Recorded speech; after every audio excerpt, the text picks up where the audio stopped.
इस खबर के प्रायोजक हैं Lohia Nagar Mount Carmel High School, Gyansthali High School और LMC कम्युनिकेशन।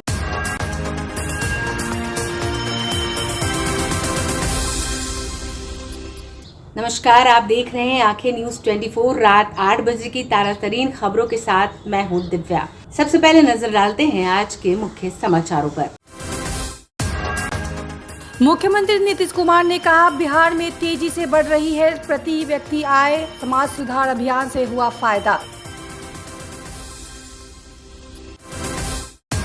शराबियों पर नकेल कसने के लिए बिहार पुलिस कल चलाएगी विशेष अभियान। एंटी लिकर टास्क फोर्स के जरिए होगी शराबियों की धरपकड़। राज्य पुलिस मुख्यालय ने वांटेड अभियुक्तों की गिरफ्तारी के लिए किया स्पेशल दस्ते व्रज का गठन। 13 कंपनियों के जरिए होगी अपराधियों की खोज। केंद्र सरकार ने यूक्रेन से भारत लौटे मेडिकल छात्रों को दी बड़ी राहत। इंटर्नशिप अधूरी छोड़ने वाले छात्रों को देश में ही पूरा करने का मिलेगा मौका। भ्रष्टाचारी अधिकारियों के खिलाफ निगरानी की कार्रवाई जारी। छपरा जिला परिषद के जूनियर इंजीनियर के 3 ठिकानों पर छापेमारी में मिली अकूत संपत्ति। मुख्यमंत्री नीतीश कुमार ने कहा है कि बिहार विकास के पथ पर अग्रसर है। पूर्णिया में समाज सुधार अभियान के तहत आयोजित सभा को संबोधित करते हुए उन्होंने कहा, जितनी बिहार में प्रति व्यक्ति आय बढ़ रही है उतनी देश में भी नहीं बढ़ रही। उन्होंने राज्य सरकार की शराबबंदी और पंचायतों में महिलाओं के आरक्षण पर चर्चा करते हुए कहा कि सरकार समाज के उत्थान के लिए निरंतर प्रयासरत है। इस मौके पर मौजूद जीविका दीदियों ने मुख्यमंत्री नीतीश कुमार को इस अभियान के लिए धन्यवाद देते हुए कहा, इससे उन्हें काफी प्रेरणा मिली है। जहरीले शराब के चलते लोगों की मौत अब तो पहला बार भी जब हम लोग लागू किए थे 2016 में, तो जब लागू किए उसके बाद भी एक जगह हुआ था और उसके बाद जो उसके लिए दोषी थे, तो अभी तो आपको बता रहे थे हमारे जो गृह विभाग के अपर मुख्य सचिव हैं, इन्होंने आपको बताया अभी कि कितने लोगों को सजा हो गई कोर्ट से। तो इसलिए आप समझ लीजिए कि अगर कोई गड़बड़ करेगा तो होगा ही, लेकिन कोई जब इस तरह से जहरीले शराब का कोई धंधा करता है, अब बताइए इधर भी हो गया, उस समय तो हुआ था 2-3 बार, 3 जगह 4 जगह, इधर हम देखें कि फिर कुछ जगह पर हुआ और जैसे ही जहरीले शराब वाला हुआ तो देखा कि सब जगह, और कई लोग तो अपने को काबिल समझते हैं, और जो हम लोग शराबबंदी लागू किया तो नाराज रहते हैं हम लोगों से, तो लोग कहना शुरू किए कि अब तो फेल कर गया। अभी देखिए शराब पी करके ये जहरीला शराब आ गया, मर गया लोग, जो इसको शराबबंदी खत्म करिए। हमने कहा कमाल आदमी, अरे शराब कितनी बुरी चीज है, दारू पीजिएगा वो आपको बीमार करता है और आपका जान लेता है। और शराबबंदी लागू हुआ, इसके बाद भी अगर कोई दारू पी रहा है और वो जिसके यहाँ जाकर के दारू पी रहा, जिससे भी ले रहा, वो अगर जहरीला शराब उसको पिला रहे रहा, तो ये तो उसके और उसके बीच का मामला है। पीने क्यों गया था और पिया तो मर गया। तो इसलिए सोच लेना चाहिए कि ये शराब कितनी बुरी चीज है। होली के दौरान शराबियों पर नकेल कसने के लिए बिहार पुलिस कल से विशेष अभियान चलाएगी। इसके लिए सरकार ने एंटी लिकर टास्क फोर्स का गठन किया है।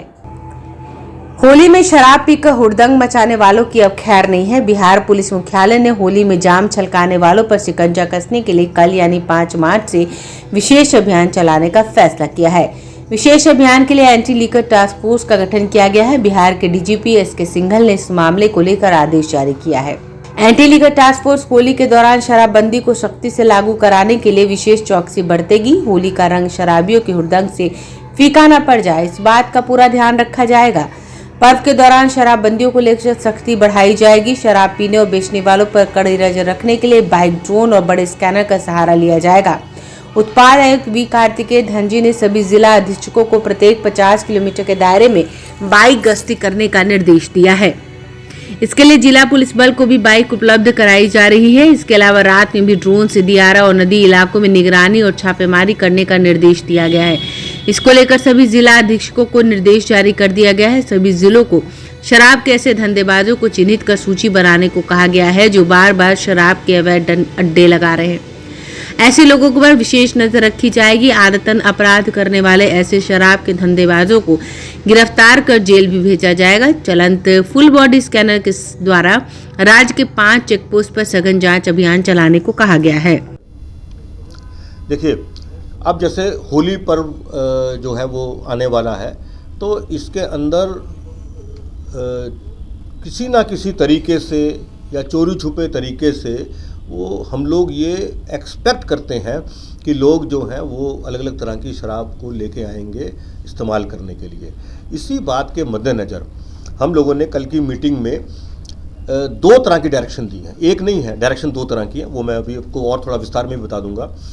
एक, होली के मद्देनज़र जो हमारी ALTF की हमारी टीम्स बनी हुई हैं, आज की तारीख में वो 228 टीम्स हैं, और वो जो 228 की टीम्स हैं उनके मेन 2-3 काम है। एक तो ये कि वो पूरे इलाके में उनको इलाके बांटे हुए हैं, तो अपने अपने इलाके में वो जाके देखेंगे और वो उसके लिए जिम्मेदार हैं। ये जो टीम्स बनाने का पर्पज़ यही है कि जिम्मेदारी जो है वो नीचे से नीचे लेवल पर फिक्स की जा सके। तो वो जो ALTF का पूरा फॉर्म जो है वो एंटी लीकर टास्क फोर्स है। अब उसका एक दायित्व यह कि अपने इलाके में वो जाके चेक करेंगे, बातें करेंगे, लोगों से जानकारी प्राप्त करेंगे, सारा का सारा काम करेंगे, जो गलत सलत कर रहा है उस पर कार्रवाई करेंगे, गिरफ्तारी भी करेंगे। दूसरा काम इनका ये है कि जो पुराने केस दर्ज हुए हैं उन पुराने केसेस में जो हमारे जो एक्यूज पर्सन्स हैं, जो वांटेड हैं, उनको पकड़ने का काम भी ये करेंगे। वो लिस्ट जो है वो बना करके अलग अलग टीम को उपलब्ध करा दी गई है। यानी कि मान लीजिए एक टीम जो है एक थाने के अंदर ऑपरेट कर रही है, तो उस थाने के अंदर जितने केस दर्ज हुए हैं जिसमें एक्साइज एक्ट लगा हुआ है, उस एक्साइज एक्ट के केसेस में जितने हमारे लोग वांछित हैं, एक्यूज पर्सन जितने हमारे वांछित हैं, उनको पकड़ने की जवाबदेही भी इसकी है। तीसरा, एक नया काम और कर रहे हैं, उसको थोड़ा सा भी स्ट्रीमलाइन करना पड़ेगा। वो ये है कि जो हमारा यहाँ पर कॉमन कंट्रोल रूम है, एक्साइज डिपार्टमेंट का जो कंट्रोल रूम चलता है, और वो कॉमन है, हमारे IG प्रोविजन जो है वो भी वहाँ से सारी इन्फॉर्मेशन लेते हैं और उसमें कम्युनिकेशन चलता है। तो वहाँ पर भी जो शिकायत आएंगी उनका सबका नाम गुप्त रखा जाता है। वो जो शिकायत आएंगी उनको भी हम लोग कुछ कोशिश कर रहे हैं कि डायरेक्टली जो है कुछ ALTF के माध्यम से उनको दे के सूचना और उस पर वेरिफिकेशन भी करवाया जाए और उस पर कार्रवाई भी करवाई जाए, क्योंकि हमारे पास टीम सब काफ़ी ज़्यादा है। ये एक इसका एस्पेक्ट है।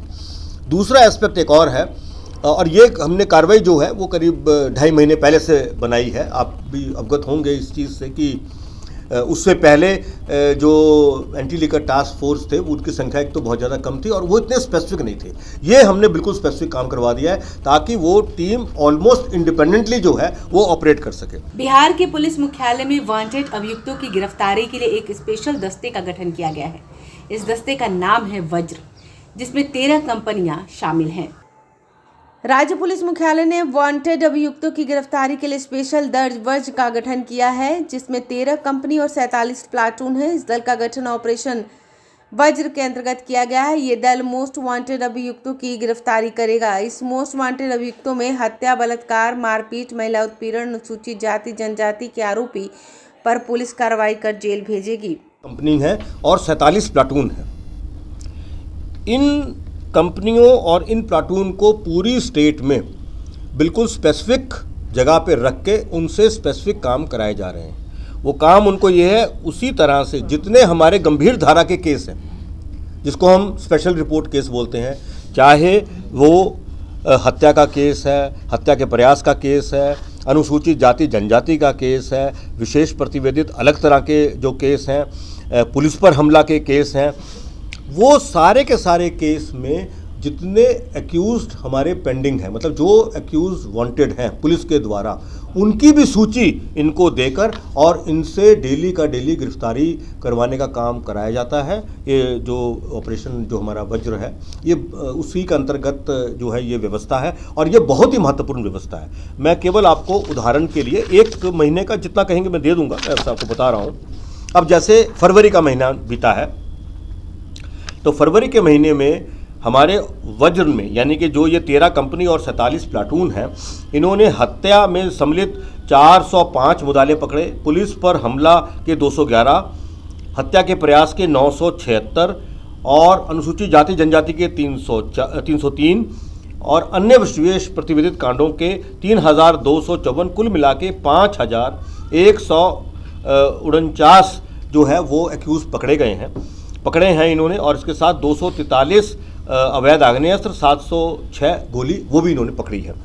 मैं केवल ये आपको बताने की ये व्यवस्था क्यों बनाई गई है इसके बारे में थोड़ा सा बता देता हूँ कि हमसे जितने पब्लिक के लोग मिलने आते हैं या पब्लिक को हमसे जो शिकायत रहती है पुलिस से या जो वो उम्मीद करते हैं कि पुलिस वो काम करे, उसमें सबसे महत्वपूर्ण काम ये रहता है कि या तो घटना ना हो, और अगर घटना हो गई है तो उस घटना में त्वरित कार्रवाई पुलिस के द्वारा हो जाए।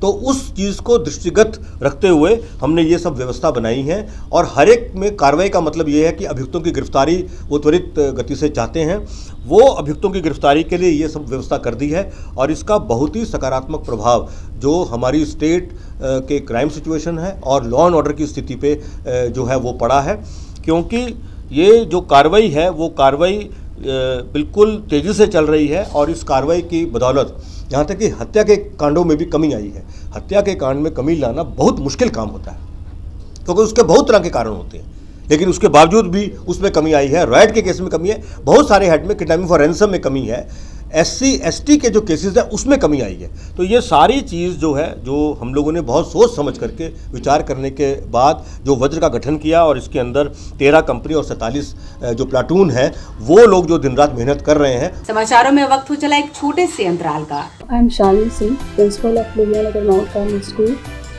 Here in our school we give best education and good environment to our students where they can learn well. We provide here well-equipped lab, well-equipped, well-stocked library. We have here well-trained teacher also. We have a sports playground for cricket, volleyball, football, and also provision for indoor activities. So we have here security system, information and communication technology. So we have all facilities here in our school where students feel comfortable and secure.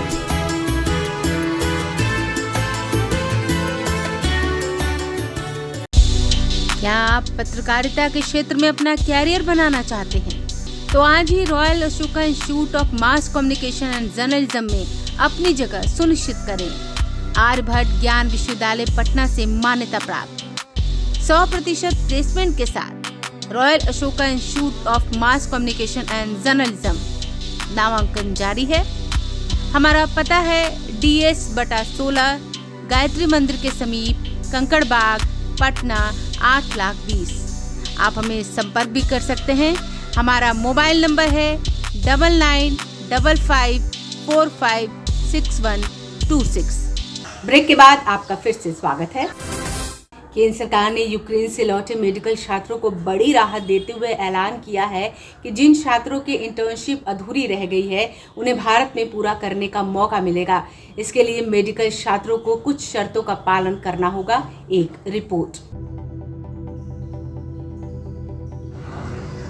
केंद्र सरकार ने Ukraine से भारत लौटे medical छात्रों को बड़ी राहत दी है। उसने ऐलान किया है कि विषम परिस्थितियों के कारण इंटर्नशिप अधूरी छोड़कर देश आने वाले मेडिकल छात्र अपनी इंटर्नशिप भारत में पूरी कर सकते हैं।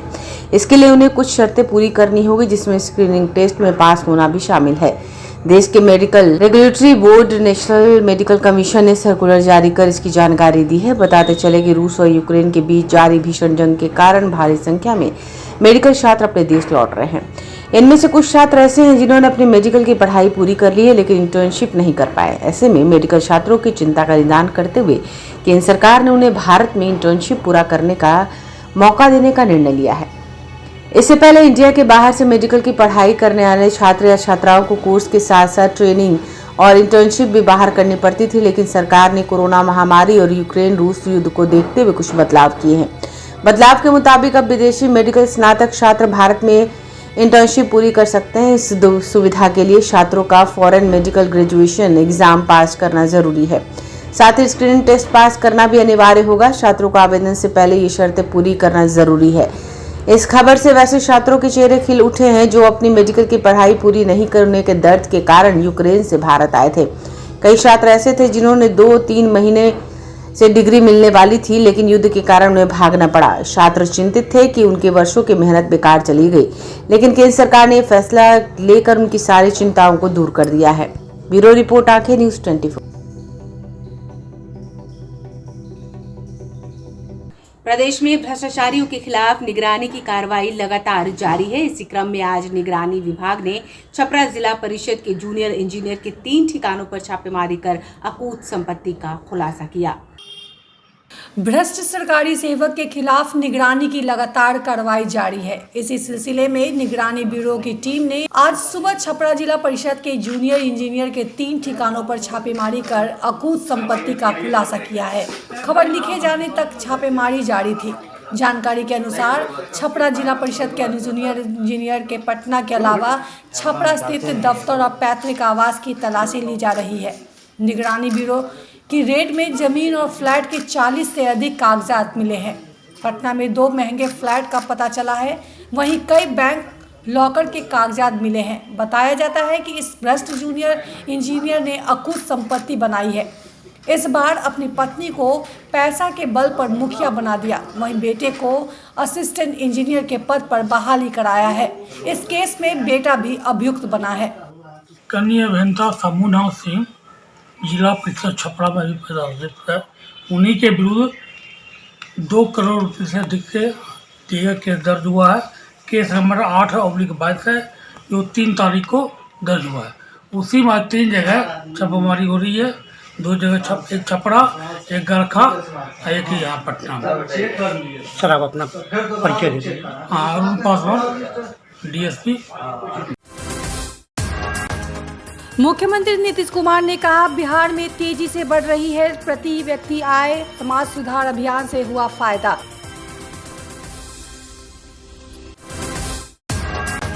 शराबियों पर नकेल कसने के लिए बिहार पुलिस कल चलाएगी विशेष अभियान। एंटी लिकर टास्क फोर्स के जरिए होगी शराबियों की धरपकड़। राज्य पुलिस मुख्यालय ने वांटेड अभियुक्तों की गिरफ्तारी के लिए किया स्पेशल दस्ते व्रज का गठन। 13 कंपनियों के जरिए होगी अपराधियों की खोज। केंद्र सरकार ने यूक्रेन से भारत लौटे मेडिकल छात्रों को दी बड़ी राहत। इंटर्नशिप अधूरी छोड़ने वाले छात्रों को देश में ही पूरा करने का मिलेगा मौका। भ्रष्टाचारी अधिकारियों के खिलाफ निगरानी की कार्रवाई जारी। छपरा जिला परिषद के जूनियर इंजीनियर के 3 ठिकानों पर छापेमारी में मिली अकूत संपत्ति। आज के लिए बस इतना ही। अन्य खबरों के लिए देखते रहिए आंखें न्यूज़ 24। अगर आपने अभी तक हमारे चैनल को सब्सक्राइब नहीं किया है तो हमारे चैनल को सब्सक्राइब करें, लाइक करें और शेयर करें।